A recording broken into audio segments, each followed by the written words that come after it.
Bom, pessoal, a gente está aqui hoje com mais um convidado especial para o nosso PodBiz, Papo de Business. E a gente vai explorar um pouco do mindset para o sucesso junto com o Fábio Roth. Fábio, conta pra gente quem é você, fala um pouquinho da sua trajetória e, enfim, para que o pessoal conheça um pouco mais desse executivo de sucesso. Obrigado pelo convite de participar desse projeto de vocês. Bom, sucesso. Eu acho que se eu pudesse resumir a minha trajetória numa palavra, seria resiliência, né? Eu acho que você não conquista nada na sua vida se você não tiver um alto grau de resiliência. Porque a vida é um eletrocardiograma, né? Você tem horas que você parece que está chegando no topo, daqui a pouco você tem uma queda, você desce um pouquinho a ladeira, você sobe de novo, que na verdade são os desafios que a vida, que a profissão, que as coisas elas vão surgindo e você tem que ter essa habilidade de resistir ao tempo, perseverar ao tempo e enfrentar as dificuldades e obstáculos. Então, se eu pudesse traduzir o meu sucesso, ou seja, a minha trajetória, eu diria que foi a questão da resiliência. Obviamente não é só isso, né? Isso aí é uma soft skill, vamos dizer, que eu acredito das pessoas que alcançam ou logram algum tipo de êxito, elas têm em comum.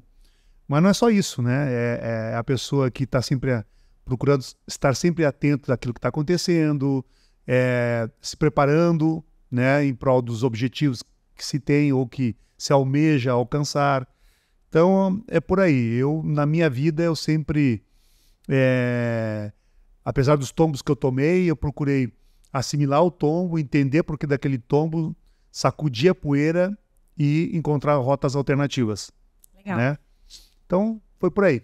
Você sofreu, enfim, agora, hoje, olhando para o seu background, você consegue enxergar onde que você teve influências ou inspirações para atingir o sucesso e hoje chegar a ser o CEO, atual CEO da 5ASEC Brasil? Olha, eu acho que a cada etapa da vida algum tipo de influência. E todas elas têm seu grau de importância e relevância, né? A primeira fase da vida, obviamente, são os pais, né? Eu tive um grande exemplo dentro de casa, foi a minha mãe, já falecida, que ela separou muito cedo. Eu tinha 5 anos, eu sou penúltimo filho de 5. A mais velha acho que tinha 13. E ela resolveu sozinha cuidar de 5 filhos, sendo professora pública. Então, ela sempre foi um exemplo para mim de determinação, de garra, né? De amor, principalmente. E a gente não faz nada sem amor, eu acredito nisso. Amor pelo que a gente faz, amor pelas pessoas, né? Amor pela vida, enfim. Então, ela foi a minha primeira grande inspiração. Eu, como tenho um lado cristão muito aflorado em mim, sem dúvida, a minha maior inspiração vem do lado do cristianismo, na figura de Jesus, que foi um grande líder. Você pode acreditar, você pode ter outra crença, você pode não acreditar, enfim. Mas uma coisa é fato, um ser humano que conseguiu dividir a história em antes e depois, teve alguma relevância. Alguns podem considerar que não seja Deus. Ok, respeito. Mas uma pessoa que conseguiu influenciar pessoas passados mais de 2.000 anos depois, então, porque realmente conseguiu liderar, conseguiu inspirar, conseguiu engajar pessoas em prol de uma causa, né? E que até hoje está fazendo diferença na vida de muitas pessoas. Então, se você consegue tirar essa essência e jogar para o mundo corporativo, por exemplo, você tem grandes lições valiosíssimas para o dia a dia. Então, foi uma inspiração. Depois você passa pela época de faculdade, você passa por mestres da faculdade, da universidade, você passa por grandes escritores, por líderes ou chefes ou gestores que você tem, que são, no meu modo de ver, são coisas distintas, né? Alguns te ensinam o que fazer, outros te ensinam o que não deve ser feito pelas atitudes que eles têm. Então, eu já tive líder que eu sei, bom, cara, quando eu chegar nessa posição, eu sei que isso eu não farei, né? E outros, tipo, que grande exemplo, aprendi com o erro dele e vou procurar minimizar os meus erros. Erros todos temos, mas, enfim, a diferença de um e de outro é que uns têm que dar a cabeçada para aprender. E talvez algumas pessoas mais sábias aprendem com os erros dos outros, né? Aí a vida da gente é uma mescla. Então, a inspiração passa por todas essas etapas. Eu acho que todos eles de alguma forma contribuem para a pessoa ou para o profissional que você é hoje. Legal. Muitas das pessoas passam por vários problemas. Obviamente, não existe um ser humano que não passa por problemas. A gente passa por inspirações ou deixa de vê-las ou enxergá-las e tudo mais. Mas qual que você pensa que é o principal diferencial de um executivo de sucesso? Por que ele consegue enxergar as coisas diferentes ou até ter esse mindset de aprendizado enquanto passa por situações de dificuldade ou passa por situações de influência na sua vida? Porque eu acredito que passar por situações e passar por problemas, como eu disse, todo mundo passa. Passar por líderes ou pessoas inspiracionais, todo mundo passa. Muita gente hoje em dia, inclusive, busca palavras de inspiração no Instagram ou qualquer rede social, enfim, e acaba não fazendo nada com isso, né? Eu acho que o principal diferencial de um executivo de sucesso é o fazer. Então, onde que você acha que as pessoas erram quando elas buscam esse mindset de sucesso, mas aí na parte do fazer elas acabam não agindo? Olha, eu até falava hoje no almoço com algumas pessoas que eu estava reunido, a gente falava, às vezes a pessoa quando muito se quer, acaba por não ter nada. Você tem que ter um foco. E você tem que ter disciplina para atingir esse objetivo. Muitos se perdem pela falta de disciplina. Muitos se perdem por quererem olhar várias coisas ao mesmo tempo, né? Um outro fator que eu acho que, quando você falava, eu me lembrava, que eu digo para minha equipe, o diabo mora nos detalhes. A linha do sucesso para o fracasso era uma linha fina, estreita, tênue.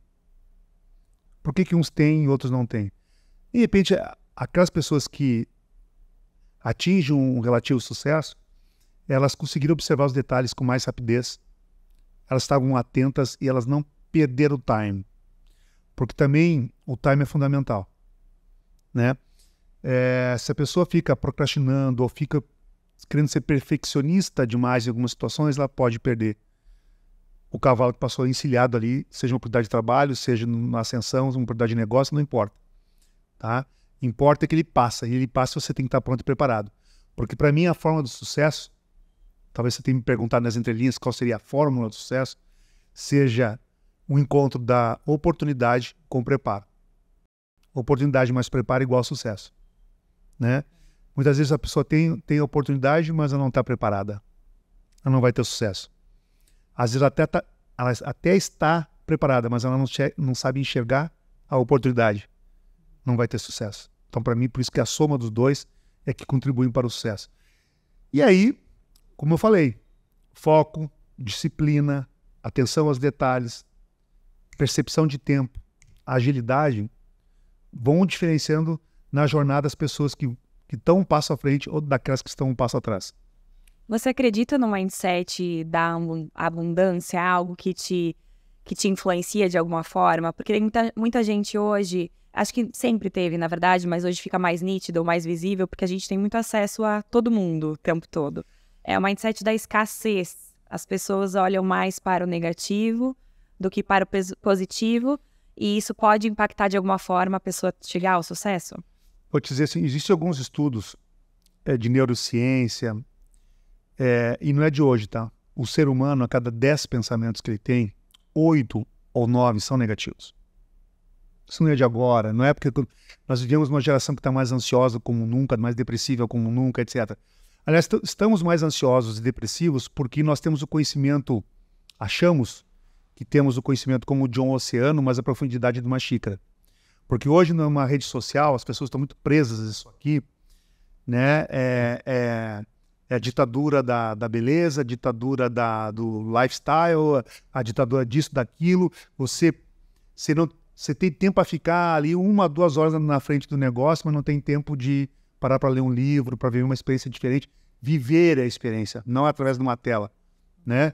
Então, por isso que eu digo que as pessoas, hoje em dia, a tendência... Eu não estou generalizando, assim, obviamente que há as exceções, mas o conhecimento vasto como um oceano, mas a profundidade, ou seja, conhece tudo que é assunto, mas não tem profundidade em nenhum deles. Isso é o grande risco. Né? Acho que a geração nova tem um desafio de perceber isso e corrigir, né? Porque nunca se teve tanta facilidade em termos tecnológicos, em termos de acesso à informação, facilidades, né? Eu sou de uma geração, eu sou dos anos 70, nasci nos anos 70, não existia internet, né? Não existia Google, não existia Apple no Brasil, pelo menos, né? Então, talvez seja, a minha geração talvez seja a última que viu antes e depois do negócio acontecer. Talvez ela tenha essa percepção mais aguçada que a nova geração, que as novas gerações. Não sei, né? Mas o fato que eu falei aqui, eu perdi o rumo da tua pergunta essencial. A abundância, se você Da abundância. tem esse E aí, mindset. ótimo. E aí vai a questão do seguinte, que a questão da abundância ou teoria da prosperidade, enfim, nós estamos caminhando por um campo de espiritualidade. Mas sabe por que é isso? Porque as pessoas, no meu modo de ver, elas têm um vazio existencial dentro delas. Ok? E aí se busca guru, se busca, não, vou falar coisa boa, porque o negativo que nós falamos, né? E aí vou atrair coisas boas. Eu concordo parcialmente, tá? Acho que a questão não é a espiritualidade. O Dr. Rodrigo Silva, que é um arqueólogo, teólogo, filósofo, ele fala, quem quiser estiver nos assistindo e pesquisar quem é Rodrigo Silva, uma das falas dele fala assim, por que existe algo em vez de nada?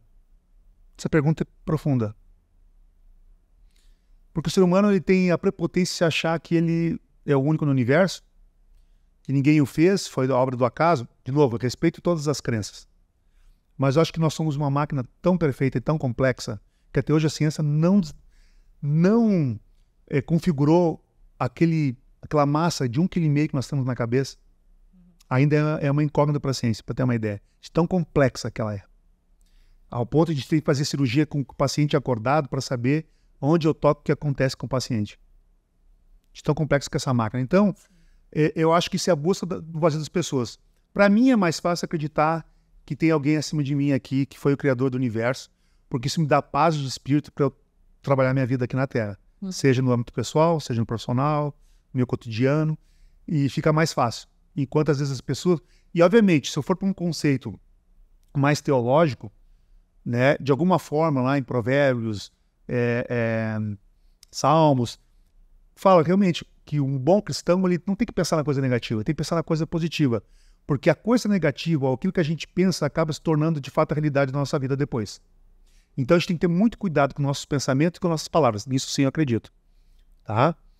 Por isso que eu estou dizendo, vamos deixar a espiritualidade um pouco de lado, porque se você vai programando a tua mente por algo ruim, ou do medo, se você tem muito medo e aí gera ansiedade, a pré-ocupação, você se pré-ocupa com algo que não aconteceu e que 80% dos casos não vai acontecer, você não está dando espaço para enxergar oportunidades, para enxergar outras coisas, né? Para encontrar soluções.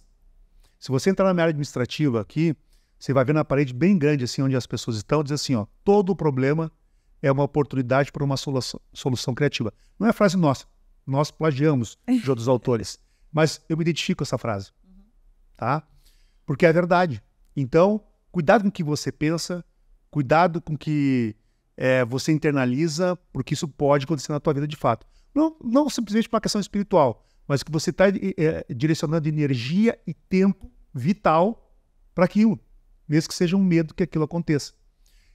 A gente é ser humano, às vezes eu também penso coisas negativas, Claro. é inevitável. A questão é o que eu faço com elas quando elas chegam. Eu não posso evitar que elas venham à minha cabeça, mas eu posso evitar que elas não façam ninho na minha cabeça.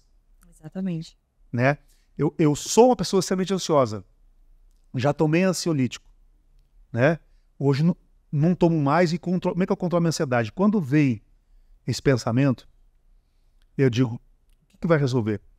Por exemplo, é comum quem é CEO e sabe o que eu estou falando, é um dos cargos mais solitários que existe na face da Terra. Por isso que tem tanto encontro de CEO, tanto grupo de CEO, que um às vezes entende a dor do outro e a gente troca, etc. Mas adianta eu ficar a madrugada toda sem dormir, sem descansar minha mente para poder revigorar minhas energias, descansar meu corpo para achar solução? Não. Aí eu procuro administrar minha cabeça para que eu consiga dormir e relaxar. E quando eu estou aprendendo a fazer, mas eu já evolui muito. Por incrível que pareça, eu acordo com a solução, ou se eu vou para o banho, que é uma das primeiras coisas que eu faço quando eu saio da cama, vou para o banho para dar aquela acordada, a ideia vem, a solução acontece. O pessoal aqui fica muito impressionado, porque às vezes eles largam uma bomba no meu colo, e eu digo, gente, me tragam um problema, mas me tragam a solução junto, não quero seu problema. Eu cobro meu time, mas às vezes a gente tem que participar, né? E aí, chega outro dia, gente, vamos fazer isso, isso, aqui. Pessoal, mas como é que o pessoal tá rápido nisso? Eu descansei a minha mente. A gente é uma máquina, mas biológica. Precisa de repouso, precisa de sono, né? Eu, por ser ansioso, eu fiquei durante muito tempo no efeito sanfona. Eu acabei de sair de uma cirurgia agora. Na semana passada, fazem 8, 9 dias, tirei minha vesícula. Sabe por que eu tirei minha vesícula? Por causa do meu histórico. Alimentação. Estamos reunindo até tarde e tal, pede aí um sanduíche. Pede não sei o quê. Academia, para de fazer, aí ganha peso, etc. Até que eu tomei um puxão de orelha do meu médico, vamos tirar a tua vesícula, tu tá com crises fortíssimas, tá com pedra na vesícula, você tem que perder o peso, etc e tal. Eu tomei aquele... Sabe o que eu posso falar? Aquele medo, aquele né? E, poxa, eu tenho realmente, cara, eu tô fazendo coisa errada. Não é só dormir bem, eu tenho que me alimentar bem, eu tenho que fazer exercício, Poxa, eu tenho que ter tempo para tudo. Produtividade não é ser, nós falamos de workaholic antes, né, no bastidor, mas você pode ser um workaholic produtivo em 8 horas no dia. Não precisa ser 12. Deixa um tempo para academia, deixa um tempo para a família, deixa um tempo para um hobby teu, que é importante. Porque se você consegue equilibrar isso, você consegue produzir mais. Mais. Porque, por exemplo, nunca aconteceu de você estar numa prova da faculdade, da universidade, e tem uma questão da prova que você quebra a cabeça e não acha a solução? Quanto mais você ficar ali, mais difícil vai ser. Então, vai para as outras questões. Resolve o oxigênio no cérebro e volta nela. A probabilidade de você conseguir resolver vai ser maior. Né? Assim é para a vida. Você fica 14 horas com a cabeça no negócio aqui. Claro que tem as exceções, né, gente? Eu não estou falando como regra absoluta, mas levanta, dá uma pausa, vai tomar uma água, volta, depois concentra. Você vai ser mais produtivo. Então, e aí, quando eu tomei esse diagnóstico de cirurgia, eu nunca tinha tomado uma anestesia geral na minha vida. É simples, mas até você passar por isso, para você não é simples. Né? Aí, por conta própria, mesmo antes do médico passar todas as orientações, eu já comecei a me controlar assim, eu posso comer de tudo, sem me privar de nada, mas com equilíbrio, moderação. Se eu botei um açúcar para dentro, eu sei que eu vou ter que, dali para frente agora, tirar o efeito dele, etc e tal. Agora vou numa festa, vou deixar de repente, saborear uma sobremesa que é boa? Não. E como é que eu faço sem engordar? Com equilíbrio, né? Resultado, antes da cirurgia, eu perdi 6 quilos. Olha só. Sem nada. Aí o médico volta agora para você ver que você era um sem vergonha. Né? Porque fácil é falar, para você se disciplinar, né? Às vezes você tem disciplina para algumas áreas e para outras você... Não, gente, a disciplina é para todas as áreas da tua vida, porque você que vai colher esses frutos. Então eu vejo por aí, né? Você atrair boas coisas significa começa por aqui, pensar boas coisas, independente de espiritualidade. Sim. Você é aquilo que você come, você é aquilo que você pensa. Tá aí. E, bom, você deu várias dicas práticas de que funcionam para você, né? Mas hoje você vendo os profissionais que trabalham à sua volta, a gente tem multigerações, etc. Existem caminhos práticos para que funcionariam para todas as pessoas terem um sucesso sendo um profissional do futuro, com excesso de informação, com excesso de ansiedade, com excesso de tudo. Você tem algum caminho que você acredita assim, olha, para mim funciona dessa forma, a minha rotina funciona mais ou menos assim, eu equilibro a espiritualidade com a família, com os negócios dessa forma e funciona super bem? Eu acho que nós estamos vivendo como nunca vivemos antes, um choque de gerações. E discrepantes, porque esse choque já foi mais atenuado anteriormente. Sempre houve choque de gerações, mas não numa distância, num gap tão largo, tão grande que nós temos hoje. Então, eu acho que requer uma exigência das gerações um pouco mais anteriores ali, a exigência de uma capacidade de adaptação, de entender esse contexto novo. Isso é uma parte. A outra parte também não é só se moldar a nova geração, é passar um pouco desse aprendizado que tem grande valor para essa nova geração e tentar chamar atenção com base naquilo da vivência que ele tem para algo novo. Que a tendência do jovem é aquilo tudo é muito ultrapassado. Hoje não é mais assim. Então, Já descarta. Então, você tem que ir com muito tato para que não se crie aquela barreira e o jovem também não queira escutar um pouco do outro lado, né? E não é uma equação fácil isso. Há que se ter um esforço. É muito bem direcionado nessa questão. Agora, a gente, uma vez que temos isso, é importante mostrar. Eu não acabei de falar antes que hoje o mundo TikToker, instagramável, sei lá mais o quê, tá vasto, né? Você entra nas mídias sociais, você tem dicas de tudo. Não tem? Fácil. Todo mundo sabe, todo mundo é especialista. Exatamente. E coisa que eu mais vejo atualmente, assim, são jovens de 22, 23 anos te ensinar a ter sucesso, te ensinar a ser milionário. Claro que tem gente, né? Que conquistou. Mas nós estamos se aventurando um negócio numa ilusão, né? Não é tirar o mundo de ninguém, mas assim, tipo, vamos ter equilíbrio. Vamos diminuir. Por que hoje a geração Z é o que mais se suicida? Pela pressão que se tem. Se você entrar no mundo da internet, você tem que fazer sucesso, você tem que ter likes, você tem que ter seguidores, você tem que gerar engajamento, você... Entende? Calma, não se cobre a esse ponto, né? Busque o seu autoaperfeiçoamento, busque o equilíbrio, né? Não estou dizendo para buscar nenhuma igreja, não é isso, tá? Mas busque o autoconhecimento, de fato, né? Busque mentorias e faça o seu julgamento. Não vai na onda, no estouro da manada. A manada estourou, agora a onda é isso aqui, vai todo mundo para lá. Não, agora a onda não é mais essa, vai todo mundo para cá. Calma, até quanto isso vai te fazer bem, né? Por isso que eu falei, então, tentando resumir, eu acho que não tem uma fórmula, mas eu acho que se há, primeiramente, uma boa vontade da geração anterior em buscar essa conexão, saber que o mundo mudou, que a gente tem que deixar de ser naftalina também, e deixar de ser saudosista, no tempo que era bom. Porque... Entende que mudou, se aproxima a linguagem, essa comunicação para ajudar o outro lado, nós vamos começar a virar um pouco um jogo que eu acho que está se perdendo, né? Para algumas situações. Porque nós temos a faca e o queijo na mão, hoje, para revolucionar na ciência, no esporte, em todas as áreas, né, de vida, de saúde, de tecnologia, em todas as áreas. Eu fui, em 2019, eu conversei com o príncipe do Emirados Árabes numa convenção nacional da nossa marca mundial. Ele é um dos investidores da marca fora do Brasil. E ele é o sheik, um dos sheiks do Emirados Árabes Unidos. E eu não vou arriscar falar o nome dele, porque até eu tenho dificuldade. Mas vocês vão ver, é bem famoso, tá? É sempre a foto, você passa por lá, a foto do pai, do fundador e dele. E ele fala, meu pai falava o seguinte, e essa frase ficou famosa, todo mundo fala, mas saiu da família dele, até onde eu sei. Você já deve ter visto com certeza. Ele falou, no tempo do meu pai, a gente andava de camelo, dromedário, dificuldade para tomar água, deserto e tal.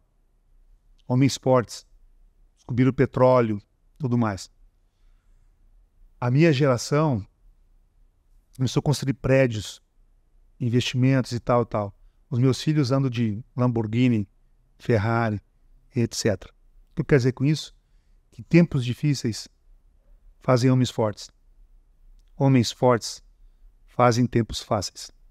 Tempos fáceis fazem homens fracos. O que eu quero dizer com essa frase? Esse é o cuidado que a gente tem que ter entre as gerações para que os tempos estão mais fáceis, como eu falei, em termos de tecnologia, em termos de... A ciência evoluiu muito. Acesso à informação, para que a gente não crie gerações fracas e a gente retroceda os ganhos que a gente teve até hoje. Então, a chave é a comunicação. Bacana, sensacional. Para deixar aqui um pouco da sua trajetória um pouco mais profundamente, você sempre soube que queria ser CEO e como que foi? Imaginei. Como é que foi essa construção de carreira? Foi fácil? Deve ter sido super fácil. Conta pra gente. Foi, com certeza. Eu tenho que ser muito honesto. Eu nunca planejei a minha carreira. Entendi. Tem que ser muito honesto. Aconteceu. Eu CEO. E nunca planejei ser CEO de uma empresa e muito menos um diretor executivo de uma empresa. Não almejava. Sabe qual é o meu sonho? Ou a limitação da minha crença limitante, sendo redundante, né? A limitação da minha crença limitante, ou era a minha crença limitante, eu vou ser gestor, vou ser gerente de uma grande companhia. Esse era meu foco. Uma multinacional de preferência. Porque, sim, eu vendo o contexto, acabei expliquei no início que minha mãe criou 5 filhos praticamente sozinha, professora pública. Você sabe que o salário de uma professora pública não é algo que se possa se orgulhar. Praticamente mais bonito ainda. Né? Então, não nos faltou o que comer, mas luxo zero. As minhas férias, enquanto muitas pessoas iam para a praia, eu ia para a barranca de um rio tomar banho. Tem suas vantagens. Mas essa era a minha praia, no interior lá do Rio Grande do Sul. Né? Então, adorava aquilo, não trocaria por nada, porque aquilo foi, para mim, uma construção de vida muito importante. Mas nossos recursos eram escassos. Então, qual era a minha crença limitante? A mãe dizia, estuda para ter um bom trabalho. Ela falou assim, exato, ou do tipo assim, entra numa empresa, seja um bom colaborador, um bom funcionário, te aposente nela. Era a visão lá de 50, 60 anos atrás. Entende? Então, para mim, a minha realidade era aquela, eu ia conseguir estudar. Colégio público, eu fiz até o primário, eu fiz o colégio particular, mas aí, né, tem que pagar colégio para 5 e tal. Então, os maiores já estavam meio por conta, e aí fui pro público. Então, imagina, um aluno de escola pública, né, até onde chega. Aí, quando eu fui pro ensino médio, eu já trabalhava durante o dia e estudava à noite. Daí eu pagava a minha educação à noite, para ter uma condição um pouquinho melhor para poder fazer um vestibular, né? Não teria dia para fazer cursinho nem nada. Então, se eu chegasse a gerente numa grande empresa, me sentiria realizado e nada mal com isso. O que aconteceu? Eu comecei a trabalhar com 14 anos, eu estudava de manhã no colégio e à tarde eu ia para um despachante, porque eu tinha um curso de datilografia. Eu não vou explicar para os mais novos, procurem aí o que é datilografia no Google, tá? Então eu ia para um despachante de trânsito, datilografar prontuários e auxiliar de escritório em geral. Trabalhava meio turno. Então trabalhava das 2 às 18 horas, das 14 às 18 horas. E aí, porque eu queria ter um dinheirinho, porque a minha mãe não tinha condições. Às vezes eu queria comprar um caderno mais malandro, mais moderno. Os meus amigos tinham caderno de super-herói, eu gostava, universo Marvel, DC, enfim, né? Então, eu nem tinha coragem de pedir para ela, então eu queria ter meu dinheiro. Comecei e não parei mais, né? Foi muito bom para mim, porque eu me desenvolvi, eu aprendi a ter responsabilidades, né, mais cedo do que a média da minha idade. Na época eu não tinha menor aprendiz, tá? A gente podia trabalhar com 14 anos, bastava a mãe lá assinar a carteira. Depois que veio a lei do menor aprendiz e tudo mais. Em segundo grau já trabalhava em banco, então foi muito bom para mim. Eu demorei 9 anos para obter minha graduação. Eu fiz um bacharelado de ciências contábeis. O curso era 5 anos. Jubilava em 10. Ou seja, o que é jubilar? Se tu chegasse até 10 anos e não tivesse se formado, perdia tudo. Recomeçava do zero. Só que eu não tinha dinheiro para pagar todas as matérias, todas as disciplinas. Então eu fazia 2, 3, parava, ficava devendo no semestre anterior, eu pagava, eu voltava, e assim fui indo. Mas por que foi resiliência? Porque muita gente, ou nem ingressaram na faculdade, dos meus amigos todos de infância, aquela realidade que eu tinha, 2 se formaram. Eu estou falando de mais de 30 que conviveram comigo, naquela fase de adolescência e tudo mais. 2 se formaram.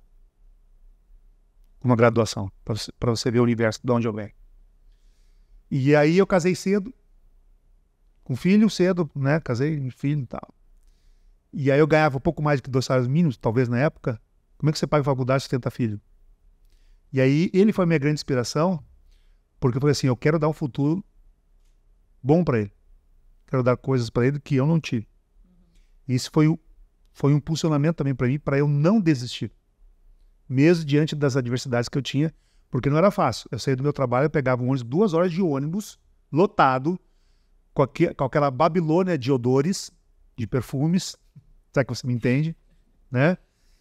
Para chegar atrasado no momento na aula, morto de fome, não tinha dinheiro para comprar o lanche, né? Tinha dinheiro para pagar o ônibus, para pagar a faculdade, quando muito, mas o lanche já era luxo.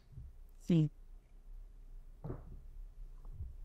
Saía por volta de 11 horas da noite, às vezes, na frente da faculdade a cantina era muito cara, né?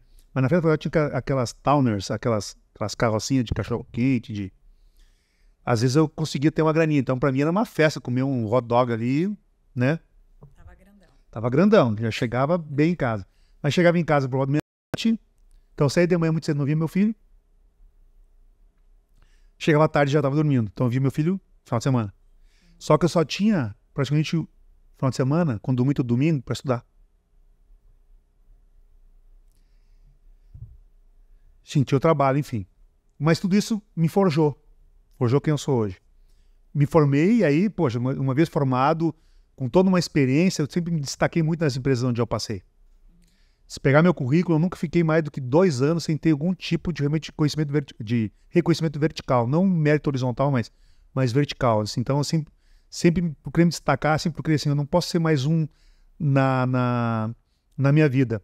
Um dia o professor falou assim, Fábio, teu aluno já anotou tuas notas, Fábio? Eu disse, eu nunca rodei nenhuma disciplina. Pois é, mas viu tuas notas? Sim, eu nunca rodei nenhuma. Não, você 7, 8, 7, você é aluno da média. Oh, tá bom, tô passando, né? Não pego recuperação, não pego provão. Não, mas sabe qual é o sinônimo de média? Não me ocorreu. Medíocre. Alguém medíocre é alguém que está na média. Aquilo me doeu tanto, e isso já era mais ou menos na metade do meu curso, que nunca mais eu baixei de 9,5 e 9. Foram minhas piores notas depois disso. Que bateu em mim. Ali eu aprendi com aquele professor que eu não podia ser mais uma multidão. E foi de fato a minha virada. Foi quando eu comecei parei de pensar e reclamar, ser da turma da Rádio Peão, que fica reclamando do gestor, que fica reclamando da empresa, que fica, sabe? E assim, eu quero andar, eu sou a média das pessoas que eu mais ando. Eu quero andar com os caras que chegaram, que hoje são gerentes, eu não era gerente, que hoje são diretores, que hoje eu quero ter contato com o CEO, eu quero com o diretor-geral, eu quero... O que esses caras fizeram? O que eles percebem em mim? Quais são na visão deles? Porque a gente nunca é, eu achava isso, tá? A gente nunca é o que a gente pensa que é. Na verdade, a gente é como os outros te veem. Ou seja, o que você está passando para os outros? Você está passando da tua essência? Você está passando, né? Quais são as tuas habilidades que te diferenciam? Ou você está guardando só para si? Você até pode ser aquilo que você acredita que é, mas você está evidenciando isso? Quando eu comecei a mudar esse meu mindset, quando eu comecei a entender isso e ver, poxa, ó, aquele lá chegou assim, porque ele tem essas habilidades que eu não tenho. Comecei a procurar desenvolver, foi quando eu comecei realmente a ter ascensão. Quando eu vi, eu era gerente de uma multinacional, depois eu era gerente regional, então eu já não cuidava de uma seção, de um departamento, já cuidava de uma linha de negócio de um estado inteiro, daqui a pouco de vários estados. Daqui a pouco eu virei um diretor nacional, daqui a pouco um dia os franceses me ligam. Antes, né, os ingleses estavam ali na Pearson Education, diretor-geral da maior linha de negócios, os fosse CEO, né? E aí, quando vim parar na 5A7, os franceses me ligam, queremos você.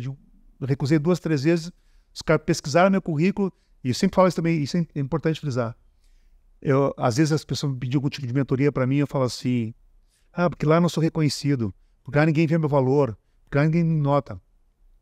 Será que a obrigação é da empresa gerenciar a tua carreira ou é a tua? Você deixa que a empresa decida o teu futuro ou é você? O que você está evidenciando para a empresa te notar e querer te reter? E se a empresa, por acaso, existe, não te notar, o mercado está te notando. Qual é a relevância que você está trazendo? Você não pode trazer... Se eu fui contratado para botar a caneca aqui, eu só faço isso e não procuro inovar, não procuro agregar, cara, a empresa está te pagando, você está cumprindo. Por que ela vai te promover? Agora não, eu não posso perder o Fábio, porque além de botar a caneca aqui, ele traz a água, deixa a água geladinha, a temperatura certa, ele posiciona o microfone, ele cuida da iluminação, ele me adianta situações, quando tem problema, ele já busca a solução. Opa, a empresa quando enxerga alguém assim, esse cara eu não posso perder. Então, e foi isso que o mercado viu em mim. Eu já tinha gerenciado crise em outra rede de franquias. Eu não falei, mas eu estou 30 anos no mercado corporativo e dos 30 anos, 20 em franquias, né, em redes diferentes. Então o mercado já me percebeu como especialista em franquias, já gerenciou crise numa franquia, assim, consegue estar passando um momento turbulento, precisa de alguém com essa expertise, é esse cara. Veja, se eu não tivesse feito um trabalho visando a excelência, talvez não tivesse tido a oportunidade. E aí quando eu vi, eu estava enredado por uma proposta que eu não podia sair dela, e eu sentei na cadeira de CEO. E aí é outra história, porque chegar é uma situação. Sentar nela e tomar as decisões é outra, né? Mas assim eu virei CEO.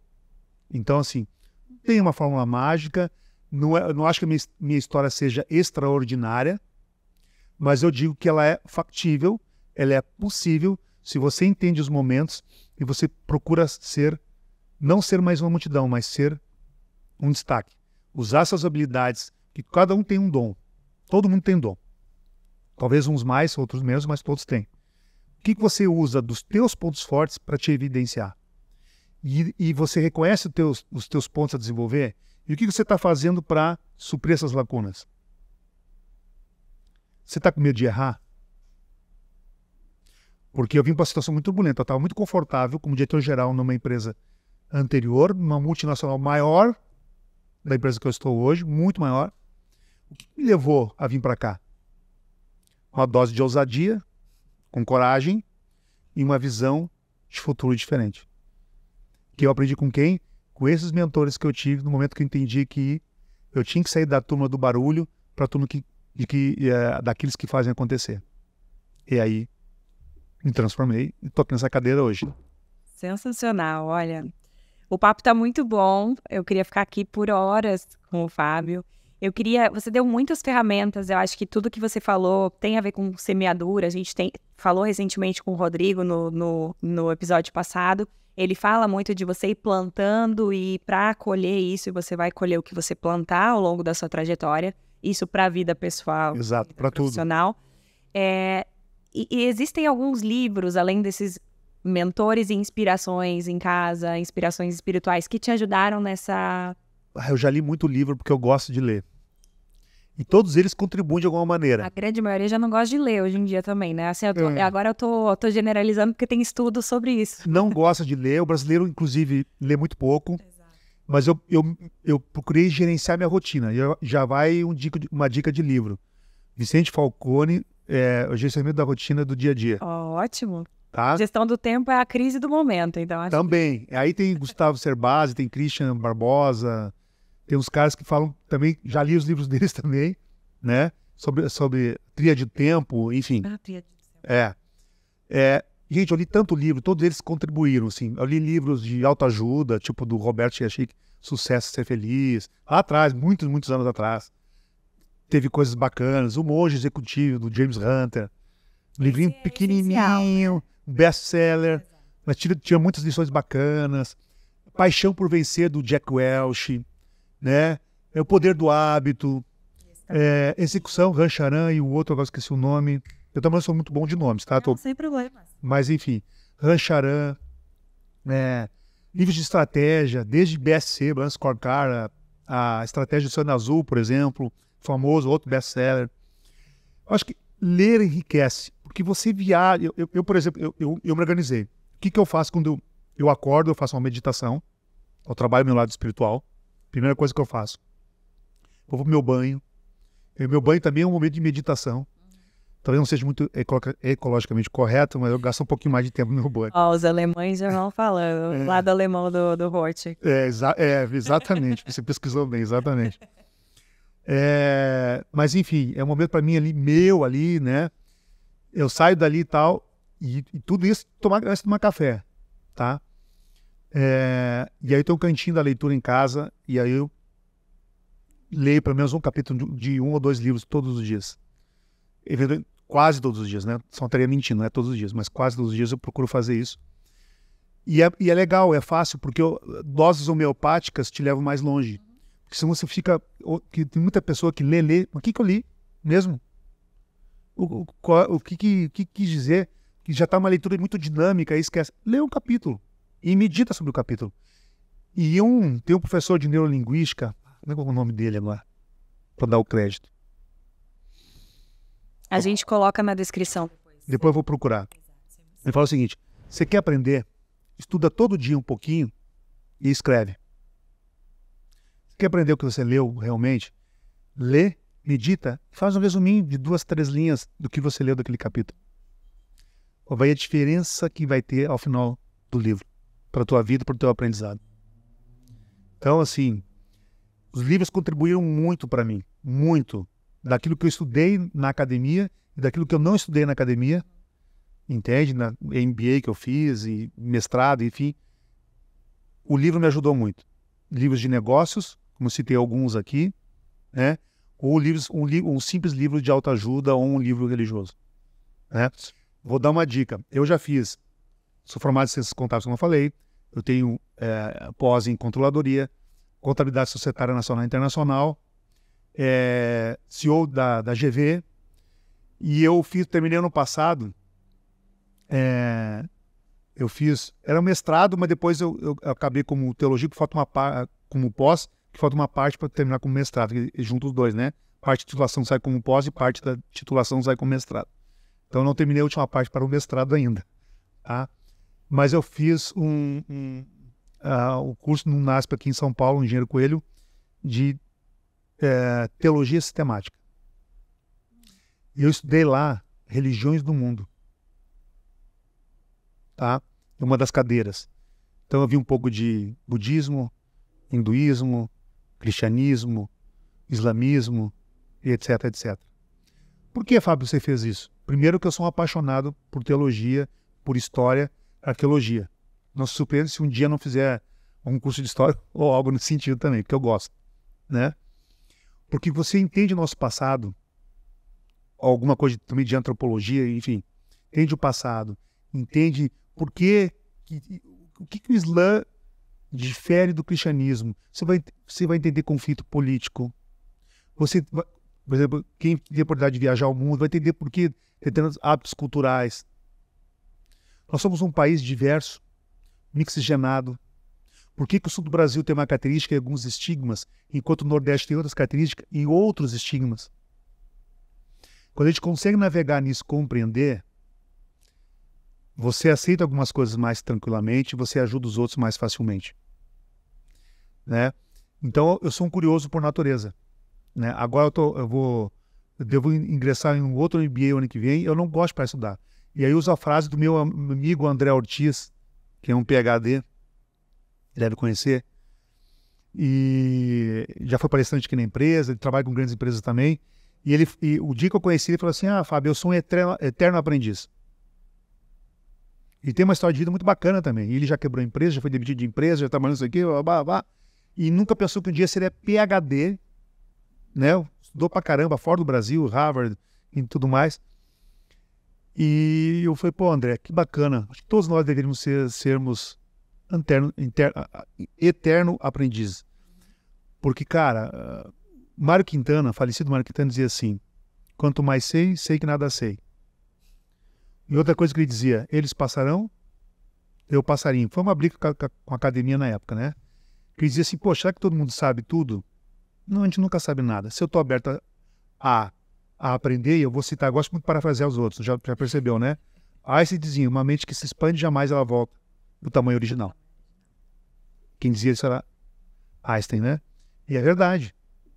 E quanto mais você tem a fome do saber, mais você quer compartilhar com as pessoas, mais você quer aprender de outra área e tal. E eu não sei como o meu time me aguenta. Porque eu estou sempre provocando eles, instigando eles. Você fala, nunca está satisfeito? Gente, eu não fiz um giro de 180 graus nessa empresa se eu tivesse contente com os resultados que eu conquistei da primeira vez, sabe? Não dá. O mundo não para. Exatamente. Não dá para se acomodar na cadeira que você está. Exatamente. É fácil? Não é fácil. Eu tenho minhas angústias, às vezes passo os pensamentos, como eu falei, mas a questão não é passar os pensamentos ruins. A questão é se eu deixo fazer ninho ou o que eu faço com eles. se eu procuro contornar eles, usar eles em prol de uma coisa produtiva, a gente segue em frente. A gente falou de muita coisa aqui, Fábio. Para a gente encerrar, se você pudesse resumir todos os seus conselhos para as pessoas, que mensagem final você gostaria de deixar para quem está nessa trajetória de eu quero ter sucesso, mas algo me impede, eu procrastino, eu tenho pensamentos ruins, eu paro, eu não saio do lugar. Eu tenho a sensação que eu corro e não saio do lugar. O que você pode dizer para essas pessoas? O que eu posso dizer é o seguinte: primeiro, lembra da resiliência que eu falei? Outra coisa, acredite em você, trace pequenas metas, comemore essas pequenas metas. Se não der de um jeito, não fica batendo na rocha, desvia, tenta de outro e de outro.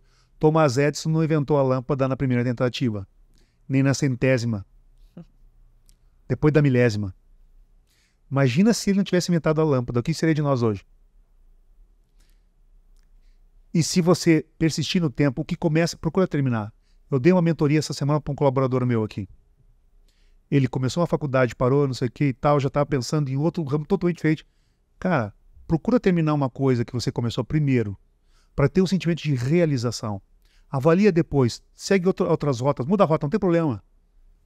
Mas adquire uma situação que muitas pessoas ficam rodando, sai do lugar, porque elas não terminam aquilo que elas começam. Elas se empolgam, fogo de palha, se empolgam num projeto, é isso aqui, achei a mina de ouro, babá, primeiro obstáculo, desiste. Resiliência, persistência, acredite, vai ter obstáculo na vida, desvia deles, pequenas metas, grandes passos, comemora. E aí eu acho que o sucesso é uma consequência das tuas virtudes. Lembra que eu falei antes que o sucesso era o encontro da oportunidade com o preparo? Se você começar a se preparar e parar, você não vai estar preparado. Se passar a oportunidade, você não vai subir em cima dela. E não vai atingir o sucesso. Acho que por aí, não tem forma muito mágica, não. Legal. Meu conterrâneo, queria te agradecer muito aqui por ter Sério? participado. Você é do Sul? Sou do Rio Grande do Sul. Qual Sou cidade? de Montenegro. Ah, Montenegro, pertinho de Porto Alegre. Conheço muito bem Montenegro. Bacana, bom ter te encontrado aqui. Muito obrigada por ter compartilhado conosco toda essa trajetória. Eu sempre costumo dizer aqui nesse PodBiz que o sucesso é relativo, de que as pessoas precisam buscar o seu sucesso, não se balizar pelos outros, mas se inspirar nos outros. E muito mais importante que a inspiração que o Fábio Roth trouxe para nós aqui é buscar a ação depois da motivação. Exato. Então façam algo que vocês escutaram aqui dele. Obrigada, mestre. Você me ensinou muita coisa hoje, inclusive. Posso dar uma última? Por favor. Você falou motivação. Qual é o motivo que te leva à ação? Pensa nele e não desiste dele. Já anota aí e não esquece de buscar o seu, né? Obrigado, Fábio, por toda a gentileza de contribuir conosco com o seu conhecimento. Obrigado a vocês e sucesso.